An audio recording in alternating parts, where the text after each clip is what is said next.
Perfecto. Estamos listos.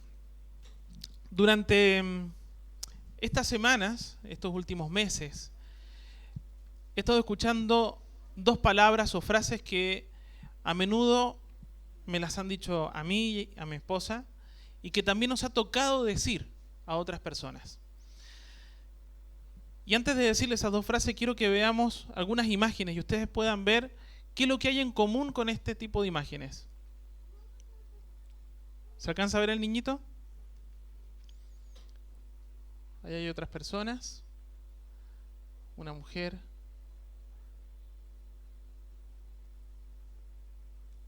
Allí otras personas. Algo hice aquí.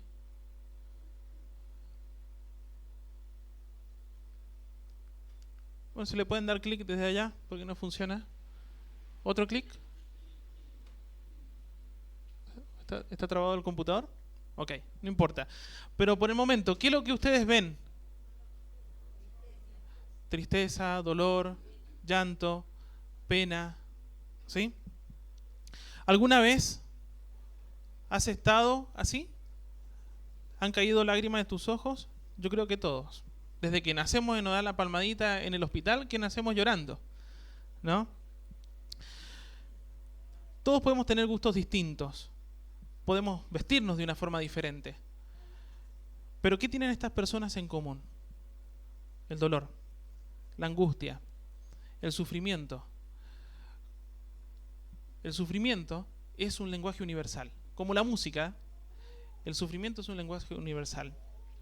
Las lágrimas son iguales tanto para los judíos, para los musulmanes, para los cristianos, para los blancos, para los negros, para los grandes, para los chicos, para todos. Cuando la vida comenzamos a vivir la angustia, la pérdida de alguien querido, las pruebas llegan a nuestras vidas, comenzamos a cuestionar muchas cosas.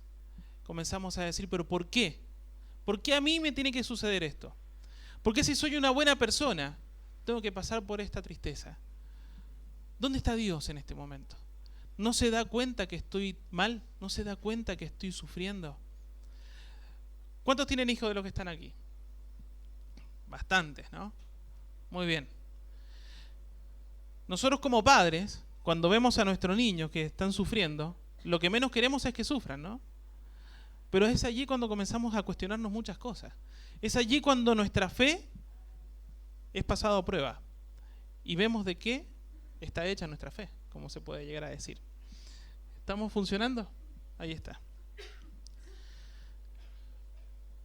¿Vemos esto? ¿Saben lo que es? Es la cabina de mi auto. No. Es la cabina de un avión. Cuando uno vuela, uno no va en esa cabina. ¿Sí? Uno va realmente confiando en la persona que va manejando esa cabina. Y cuando las palabras y las frases que yo estaba mencionando al principio, que hemos escuchado mucho y que nosotros también muchas veces las decimos, es de que Dios está al control. Y la otra frase es, ten esperanza. Pero la pregunta es, ¿qué significa que Dios esté al control? ¿Cómo yo experimento en mi vida de que Él está en control? ¿Qué es lo que es esto de que tengo que sentir de que hay esperanza? Si yo estoy sufriendo porque estoy pasando una prueba, que alguien se acerque y me dé una palmadita en el hombro y me diga, tranquilo, Dios está al control. O quizás nosotros muchas veces hemos dicho eso, tranquilo, Dios está al control. A veces decimos una frase, pero nos cuesta interpretar qué es lo que significa esa frase. ¿Cómo yo realmente sé lo que estoy diciendo por medio de esa frase, por medio de esas palabras? Y lo que quiero que rápidamente podamos ver es de que Dios está al control y de que Él es nuestra esperanza. Hablando de control, para que no se olviden, traje algo. Traje esto. No es el control de un televisor. Durante un tiempo pensé que iba a ser un buen piloto, no funcionó, pero me quedó al menos un control de los avioncitos. Era muy fácil tener el control acá en la mano. Era difícil pilotear el avión. Estrellé varios. Esa es la verdad. Lorena es testigo. Pero el control, este control es el que manejaba ese avión. Entonces lo voy a dejar aquí para que no nos olvidemos de lo que es un control, ¿sí? Dios está al control de todo lo que sucede. Ahora, cuando decimos que Dios está al control de todo lo que sucede, hay que tener cuidado con lo siguiente. Dios no es culpable de todo lo que sucede, ¿sí? Ya que ser culpable implica transgresión. Y esta palabra nunca nosotros podíamos aplicarla al Dios Todopoderoso. ¿Ok? Nunca. Tampoco es responsable, ya que esto implica tener que rendir cuentas, y Él no rinde cuentas a nadie. El Salmo 115:3 dice: nuestro Dios está en los cielos y puede hacer lo que le parezca. ¿Ok? Pero tampoco actuaría Dios en contra de su santidad, su justicia y su amor. Por lo que sí podríamos decir de que Dios está al control de lo que sucede en nuestras vidas, en su planeta, en el universo. Él está controlándolo todo. Por ejemplo, vamos a ver algunos versículos que hablan sobre terremotos, sobre grandes temblores, ¿sí? Dice en 1 Samuel 14:15: y hubo pánico en el campamento y por el campo, y entre toda la gente de la guarnición, y los que habían ido a merodear. También ellos tuvieron pánico, y la tierra tembló. Hubo pues gran consternación. Otro versículo. Hechos 16:26 dice: entonces sobrevino de repente un gran terremoto, de tal manera que los cimientos de la cárcel se sacudían, y al instante se abrieron todas las puertas y las cadenas de todos se soltaron. En el futuro también van a haber terremotos. Los están habiendo acá, ¿no? Hace poquitos días atrás se nos movió el piso y algunos nos asustamos, pensábamos que en qué momento se viene el remesón más grande donde el techo se empieza a abrir, el piso también, las paredes se caen, y ahí es cuando pensamos: ¿por qué no me compré una carpita iglú? Esas resisten un poco más. Pero en el futuro también. Lucas 21:11 dice: y habrá grandes terremotos, y en diferentes lugares hambres y pestilencias, y habrá terror y grandes señales del cielo. Hermanos, los terremotos podemos decir de que tienen el sello de Dios, ¿sí? Cuando se rasgó el velo del templo, hay muchos casos en los cuales la tierra se movió. Pero ¿qué significa esto? De que Dios está al control de su naturaleza. ¿Se acuerdan cuando estaban en la barca sus discípulos y él también iban cruzando y él se había quedado profundamente dormido? ¿Se acuerdan eso? ¿Y qué pasó? Una gran tempestad vino y sus discípulos, que estaban acostumbrados a navegar, no sabían qué hacer. Estaban desesperados porque se estaban hundiendo, y lo despertaron y le dijeron: ¿no te das cuenta de lo que nos está sucediendo? ¿Recuerdan eso? Y él dijo: calla, enmudece. Y quedó todo con gran bonanza, dice, tranquilo, como un lago. Hace poco estuvimos visitando un lago donde era hermoso ver el cielo reflejado en el lago. Era increíble, se dividía, comenzaba el cielo y comenzaba el cielo abajo, de lo tranquilo que era ese lago. Y eso fue lo que sucedió allí. Ahora, ¿quién envió la inundación en el tiempo de Noé? Génesis 6:17. ¿Alguien lo tiene allí? Si no, lo leemos aquí. Y he aquí que yo traigo un diluvio de las aguas sobre la tierra. Dios controla todo. ¿Quién hizo que el sol se detuviera para que Josué ganara una guerra? Josué 10:13 dice: y el sol se detuvo y la luna se paró. Dios está al control de todo. Aquel que dio su vida por ti, por mí, y que nosotros aceptamos como Salvador, aquel el cual puso su sello en nosotros, y que su Espíritu Santo mora en ti y en mí, es quien tiene el control de todo. Hay muchos cristianos que prefieren no hablar de esto y que dicen: no, prefiero decir de que Dios, si bien está al control, hay algunas cosas que se pasan por alto para no atribuir de que hay desastres naturales, que Dios está al control de eso, porque si no, Dios quedaría como un Dios malo, un Dios que le fascina el sufrimiento. Pero no es así. Todo tiene un plan y un propósito perfecto. Y su justicia también debe cumplirse. ¿Vamos bien hasta ahí? Dios es quien controla todo. No importa si es en una forma directa o indirectamente. Y vamos a ver esto, por ejemplo, en la vida de Job. Juan Pablo esta mañana nos comentaba algo que me daba como la introducción justamente a lo que íbamos a estar hablando ahora, y no nos habíamos puesto de acuerdo. Pero Dios sí estaba bajo control, ¿no? Él estaba controlando todo. Job 1, versículo 11 y 12.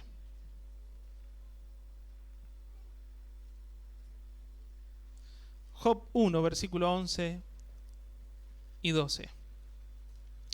Versículo 11 dice: pero extiende ahora tu mano y toca todo lo que tiene. Vamos a leer el versículo 10. A partir del versículo 8 mejor. Dice: y Jehová dijo a Satanás, en Job 1: ¿no has considerado a mi siervo Job, que no hay otro como él en la tierra, varón perfecto y recto, temeroso de Dios y apartado del mal? Respondiendo Satanás a Jehová, dijo: ¿acaso teme Job a Dios de balde? ¿No le has cercado alrededor a él y a su casa y a todo lo que tiene? Al trabajo de sus manos no has dado bendición, por tanto sus bienes han aumentado sobre la tierra. Pero extiende ahora tu mano y toca todo lo que tiene, y verás si no blasfema contra ti en tu misma presencia. Y versículo 12, dijo Jehová a Satanás: he aquí todo lo que tiene está en tu mano, solamente no pongas tu mano sobre él. Y salió Satanás delante de su presencia. Satanás es autorizado para tocar todo lo que tiene Job, pero no puede poner su mano sobre él. Aquí nos damos cuenta de que Satanás está bajo el control de Dios. Es él quien le dice qué hacer, le da las limitancias, le dice: hasta aquí tú puedes llegar. Dios tiene el control de todo. Nos pueden suceder cosas tristes, horribles, pero Dios sigue estando al control. ¿Qué es lo que hizo Satanás? Por medio de rayos, por medio de vientos, mató a los hijos de Job. ¿Sí? Un poco más adelante ustedes pueden leerlo. Utilizó poder, ¿sí?, para poder destruir muchas de las cosas que Job tenía: su familia, sus criados, su ganado. Pero ¿quién le dio ese poder? Fue Dios. ¿Quién estaba al control? Dios. ¿Sí? Esa fue la forma inmediata y directa, pero fijémonos cómo respondió y qué es lo que hizo Job, porque Job no atribuyó la muerte de sus hijos a Satanás, sino más bien dijo en el versículo 21 del capítulo 1, y dijo: desnudo salí del vientre de mi madre y desnudo volveré allá. Jehová dio, Jehová quitó. ¿Y qué hizo? Adoró. Sea el nombre de Jehová bendito. ¿Cómo respondemos nosotros ante las pruebas? Si perdemos el trabajo, ¿cómo respondemos? Si perdemos la salud, si perdemos un familiar, ¿adoramos a Dios? ¿Entendemos de que Él está al control? Cuando nosotros palmamos la espalda a alguien y le decimos Dios está al control, tenemos que tener en mente de que esto significa estar al control.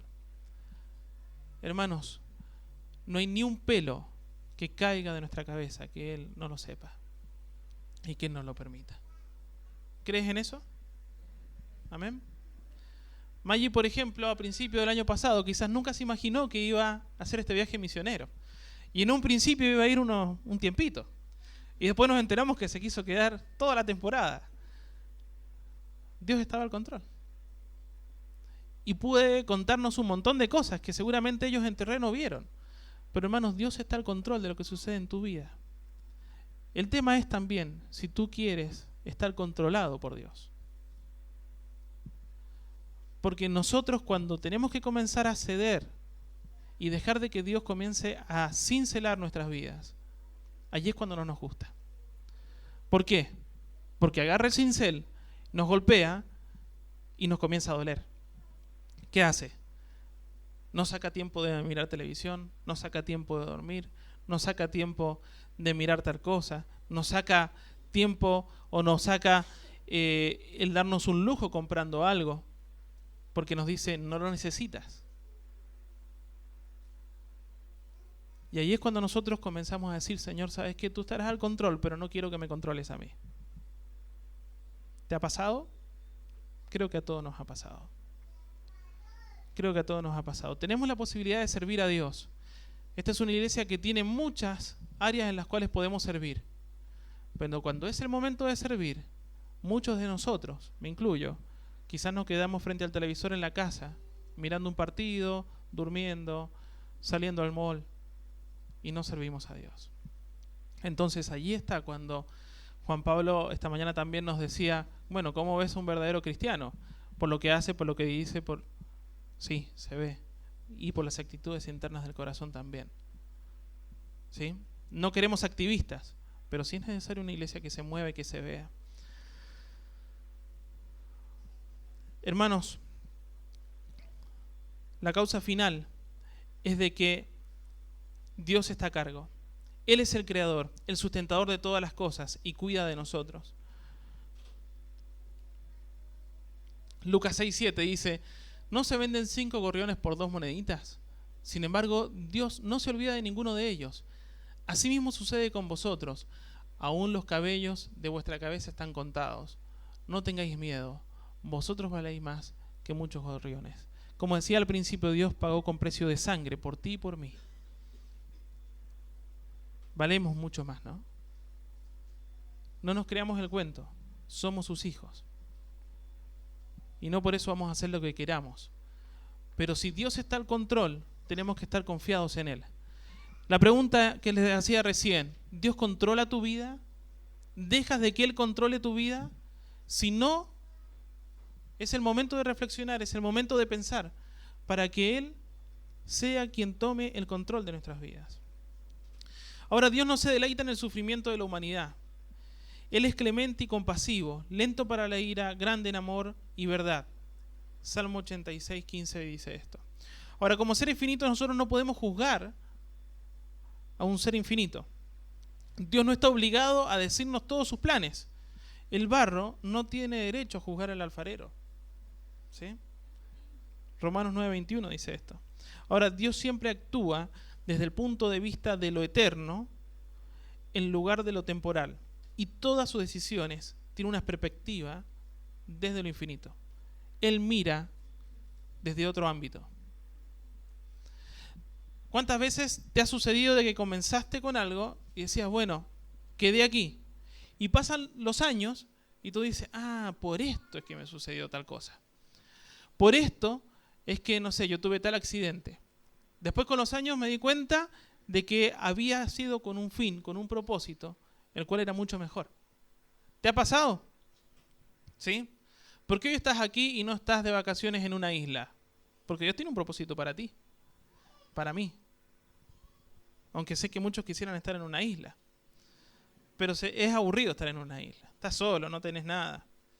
No ves a personas que le pegan pastelazos en la cara. ¿Sí? Dios mira desde otra perspectiva. Ahora, creemos que Dios tiene un propósito bueno y sabio para todo lo que sucede. Leamos, por favor, busquen todos el Salmo 46. Está ahí al ladito de Job.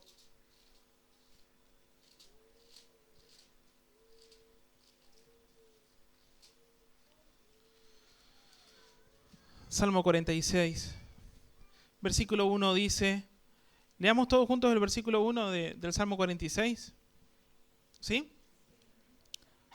Dios es nuestro amparo y fortaleza, nuestro pronto auxilio en las tribulaciones. Tanto no temeremos, aunque la tierra sea removida y se traspasen los montes al corazón del mar, aunque bramen y se turben sus aguas, y tiemblen los montes a causa de su braveza. Del río sus corrientes alegran la ciudad de Dios, el santuario de las moradas del Altísimo. Dios está en medio de ella, no será conmovida. Dios la ayudará a clarear la mañana. Bramaron las naciones, titubearon los reinos. Dio él su voz, se derritió la tierra. Jehová de los ejércitos está con nosotros. Nuestro refugio es el Dios de Jacob. Hasta ahí, hermanos. Nuestro refugio es el Dios de Jacob. Amén. Y el versículo 10 dice, estad quietos y conoced que yo soy Dios. Seré exaltado entre las naciones, enaltecido seré en la tierra. Jehová de los ejércitos está con nosotros. Nuestro refugio es el Dios de Jacob. ¿Creemos esto? Vivámoslo. Vivámoslo. Dejemos de que Dios controle nuestra vida. ¿Sí? Les aseguro que los avioncitos que tuve, si me veían a mí frente a un control, lloraban. Sabían en lo que iban a terminar. Pero Dios no se equivoca. Él maneja. Deja que Él tome el control de tu vida. Él es el que tiene el control de todo. De la naturaleza, del cielo, de la tierra, de ti y de mí. ¿Sí? Sabe todo lo que sucede. Cuando nosotros pasemos por algún momento y alguien viene y nos dice, ¿sabes qué? Tranquilo, Dios está al control. Quizá la persona nos dice una frase cliché dentro del mundo cristiano, pero nosotros vamos a saber lo que eso significa. ¿Sí? Y cuando tú se lo digas a alguien, Dios está al control, recuerda qué es lo que significa que Dios esté al control. Mira Él desde una forma totalmente diferente. Como decimos entre los jóvenes, Él conoce toda nuestra película. Nosotros solamente fracciones. ¿Sí? Entonces dijimos que teníamos dos frases. Una es de que Dios está al control y la otra es que tenemos que tener esperanza. Y qué fácil es decir eso, largarlo al aire. ¿Qué significa tener esperanza? ¿Qué significa tener esperanza si me estoy muriendo? ¿Qué significa tener esperanza si no tengo trabajo? ¿Qué significa tener esperanza si estoy perdiendo mi casa? ¿Qué significa tener esperanza? ¿En qué está basada nuestra esperanza? Es fácil decir nuestra esperanza está basada en Dios. Pero Dios nos ha dado un propósito para nuestra existencia. Si no, no estaríamos el día de hoy aquí. Si no, no estaría Dios preservando nuestra vida el día de hoy aquí. Aunque esa existencia incluye momentos difíciles, vivir a través del sufrimiento, hermanos, va a ayudar a santificarnos. Es decir, de que somos apartados para la gloria de Dios. Vamos a adquirir una perspectiva diferente y vamos a crecer. Vamos a tener una perspectiva diferente y vamos a crecer. Cuando pasas por una prueba y no crecimos, vamos a tener que volver a pasar y volver a pasar. Nadie en un colegio, si no pruebas un examen, te va a regalar esa nota para que pases, a no ser de que el profesor diga, ¿sabes qué? Me cansaste. Pero las lecciones ante Dios, si no las pasamos aprobados, no las pasamos. Tenemos que crecer. Ahora, tenemos una esperanza viva. ¿Alguien puede leer, por favor, Primera de Pedro 1:3? Bendito el Dios y Padre nuestro, Señor Jesucristo, que según su grande misericordia nos hizo renacer para una esperanza viva por la resurrección de Jesucristo de los muertos. Muchas gracias. Nos hizo nacer ¿para qué? Para una esperanza viva, hermanos. Tenemos que disfrutar esa esperanza, tenemos que vivirla. No podemos seguir estando en un letargo. Es hermoso ver una iglesia llena, pero es hermoso ver cuando nosotros, como representantes de Cristo aquí en la tierra, hacemos de que otros deseen ser cristianos. ¿Me explico? Cuando nuestra vida se refleja, en nuestra vida se refleja el amor de Dios, su salvación y la esperanza que tenemos. Alguien dijo, ¿a quién puede preocuparle el camino cuando éste lleva a casa? Vamos a tener muchas pruebas, pero cuando tú sabes que ese camino lleva a casa, Por ejemplo, Maggie, ¿en qué viniste? ¿En micro? En micro. Muchísimas horas de viaje. Pero sabía que esas horas de viaje iban a terminar aquí en su casa, ¿no? Y qué ganas de llegar a casa. No importaba cuántas horas, pero llegó a casa. Entonces, ¿qué importa todos los problemas que vamos a tener cuando estemos camino a casa? Alguien más también dijo, la esperanza es como un ancla. Nuestra esperanza en Cristo nos estabiliza en las tormentas de la vida, pero a diferencia de un ancla, no nos detiene. ¿Sí?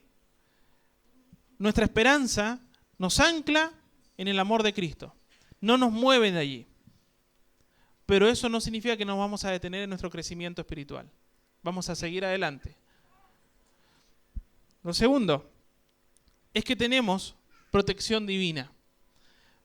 Versículo 5, ahí en 1 de Pedro 1, dice que sois guardado por el poder de Dios mediante la fe para alcanzar la salvación que está preparada para ser manifestada en el tiempo postrero. Hermanos, bajo la llave y el candado del cielo somos protegidos por el sistema de seguridad más eficiente que existe, y es el poder de Dios. No hay manera alguna en que podamos perdernos en el proceso de sufrimiento cuando lo estamos viviendo tomados de la mano de Dios. Ningún desorden, enfermedad, ni la muerte misma puede debilitar o amenazar la protección divina de Dios sobre nuestras vidas. La palabra de Dios dice que ni lo alto ni lo profundo, nada puede separarnos del amor de Dios. Porque nosotros estamos en el hueco de su mano y de allí nada ni nadie nos puede arrebatar de él. ¿Sí? Hace un tiempo atrás, hablando aquí, en la facultad, el hermano Pérez Millo nos enseñaba y nos ilustraba muy sencillo con sus manos. Y nos decían, ¿saben qué? Nosotros estamos en la mano de Dios y de allí nadie nos puede sacar sus manos, y también estamos cubiertos por su poder. Estamos cubiertos por él, estamos sustentados, estamos protegidos aquí, en su mano. Y él a veces lo que hace es abrir un poco sus dedos para que entre alguna prueba. Y cierra eso. ¿Y sabes dónde pasamos esa prueba? Aquí, en sus manos, protegidos por él. Allí donde pasamos las dificultades y las pruebas. No pasamos las pruebas fuera de él. ¿Sí? Ustedes han estado seguramente en muchos funerales y pueden darse cuenta la diferencia entre un funeral cristiano y un funeral de una persona que no es cristiana. Cuando estamos nosotros en un funeral cristiano, vamos a poder ver de que sí, estamos acongojados por la pérdida física, pero tenemos la esperanza de que vamos a volver a estar en un tiempo no muy lejano con nuestra familia, ¿no? Y en presencia de Dios, donde la enfermedad ya no va a existir, donde ya no va a haber llanto ni dolor, porque dice de que Él va a secar nuestras lágrimas. ¡Qué maravilloso! Todos los achaques que tenemos ya no los vamos a tener más con Él. Pero cuando estamos en un lugar donde la gente no es cristiana, es una desesperanza total. Es dolor, mucho llanto, escenas que a uno lo conmueven de ver cómo se desgarran por tratar de revivir a la persona y tenerla de nuevo con uno. Y eso ya no va a suceder. Porque nosotros es allí donde vemos la diferencia entre la esperanza que tiene un cristiano y no. ¿Somos superiores? No, para nada. ¿Sí? Somos redimidos por la sangre de Cristo. Y por medio de Él y para Él es quien tenemos esta esperanza. ¿Amén? Así es. Debemos hacer dos cosas. Aceptar y confiar. Debemos aceptar el misterio de la dificultad, el sufrimiento. Hermanos, no tratemos de entenderlo o explicarlo. Muchas veces van a suceder cosas en las cuales van a permanecer ocultas para nosotros. Solamente Dios va a saber para qué y por qué. Nosotros debemos aceptarlo. Porque si sabemos de que Él está controlando todo, es por algo sublime para nuestras vidas. Quizás si Él nos explicaría para qué, tampoco lo vamos a entender. Porque nosotros, nuestra mente es limitada. La de Él no tiene límites. ¿Sí? Y debemos confiar deliberadamente en Dios, para que Él proteja con su poder nuestras vidas. Desde ahora hasta el amanecer de la eternidad, hermanos. Desde ahora hasta el amanecer de la eternidad. Debemos confiar en Dios. Confiar en Dios. Si vas hoy y sales de aquí y te vas a jugar un loto, es porque no confías en la provisión de Dios para tu vida. Así de sencillo. ¿Sí? Debemos confiar en Dios, en que Él nos va a ayudar en todo. Y vamos a pasar pruebas, vamos a pasarlas. Él nos promete de que no vamos a vivir una vida color de rosa. Él nos promete de que vamos a tener tribulaciones, que vamos a ser perseguidos, que vamos a tener problemas, que vamos a tener enfermedad, que vamos a tener pobreza quizás. Pero es pasajero. Recuerden lo que dice Pablo, dice esta leve tribulación momentánea. ¿Sí? Esta leve tribulación momentánea. El tercer punto, tenemos una fe en desarrollo.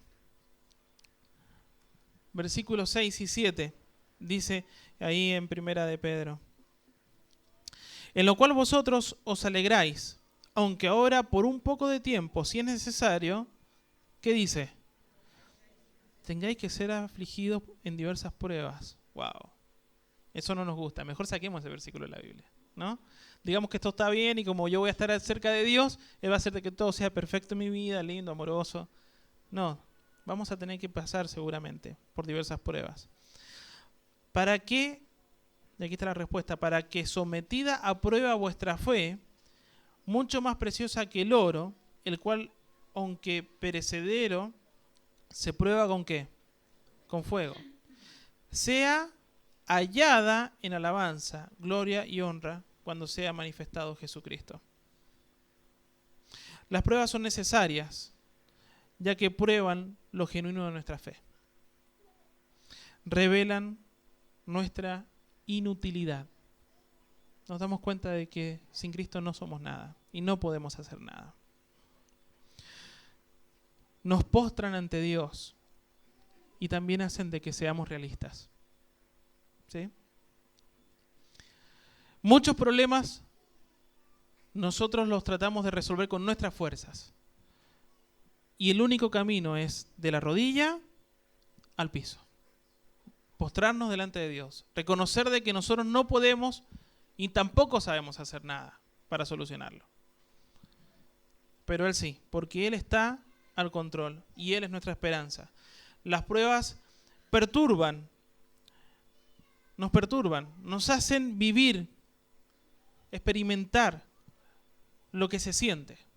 Y de esa forma nos enseñan a que no debemos menospreciar al otro cuando está pasando por una prueba o una dificultad.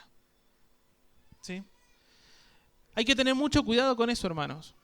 Porque cuando otro está pasando una prueba, nosotros a veces somos tan indiferentes, tenemos un callo en el corazón.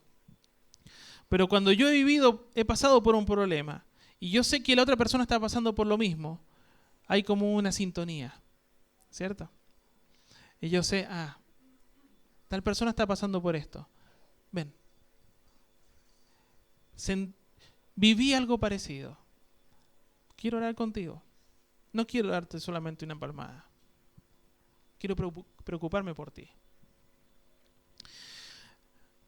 Las pruebas llegan de muchas maneras, de gran variedades de colores, de formas diversas, ¿o no? ¿Sí? Todos tenemos alguna cosa que nos ha sucedido, nos está sucediendo, nos va a suceder. Y siempre va a ser de una manera diferente.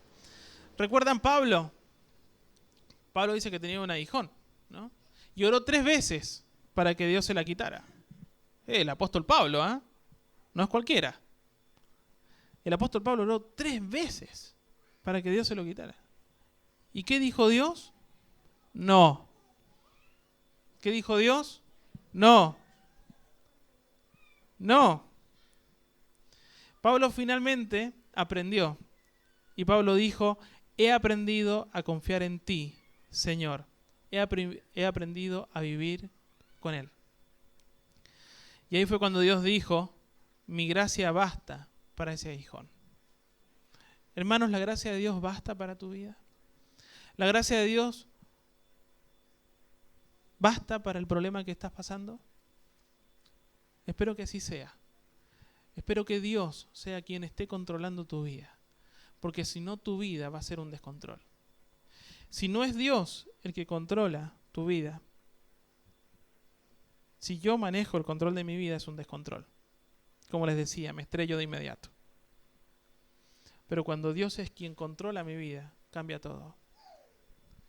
¿Sí? Vuelo como las águilas. Y eso es lo que Él quiere hacer en tu vida y en mi vida. ¿Qué es lo que hizo Dios con Pablo y con tu vida y la mía? Dios igualó el color de la prueba con el color de su gracia. Su gracia está para que nosotros la podamos disfrutar.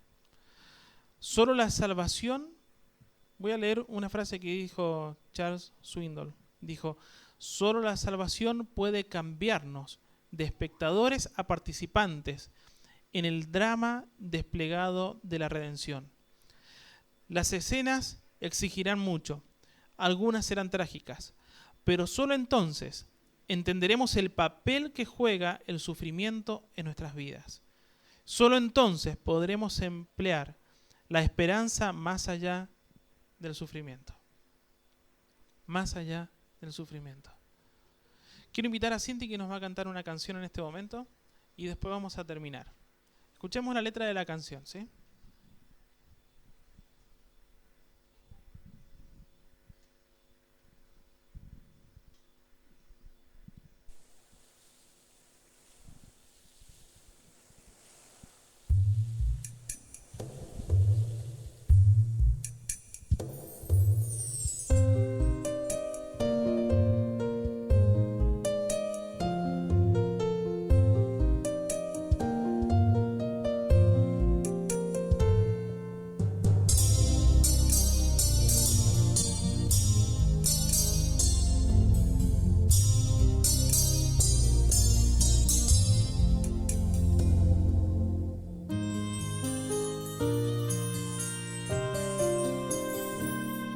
En el mar de mi espíritu reina el Señor, poderoso raudal de amor. El timón de mi vida su mano guiará, la tormenta con él cruzaré, y con su voz calmará la tempestad y su luz brillará, y en mis ojos no habrá oscuridad, claramente veré el poder de su amor, y en sus manos mi alma estará inundada en su amor, amparada en su amor.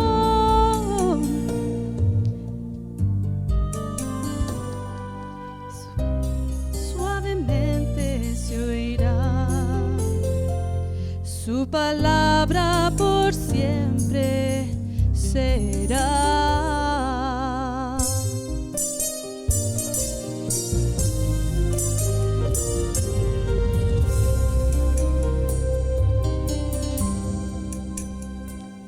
¿Quién es este que al viento su voz hace oír, y en quietud a las aguas tornó?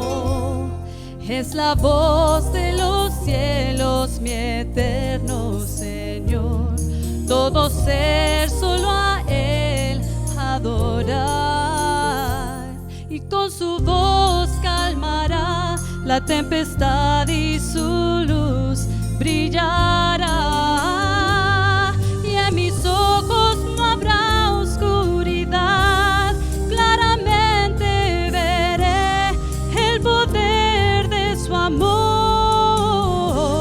y en sus manos mi alma estará inundada de paz, amparada en su amor.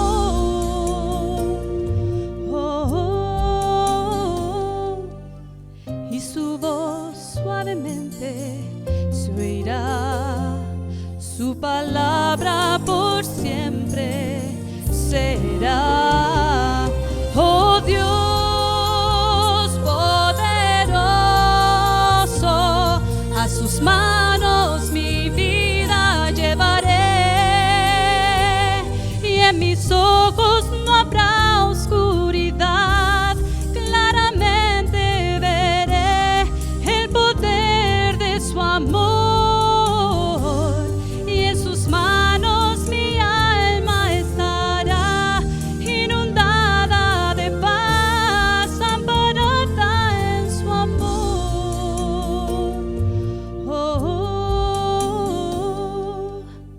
y su voz suavemente se oirá, su palabra por siempre será.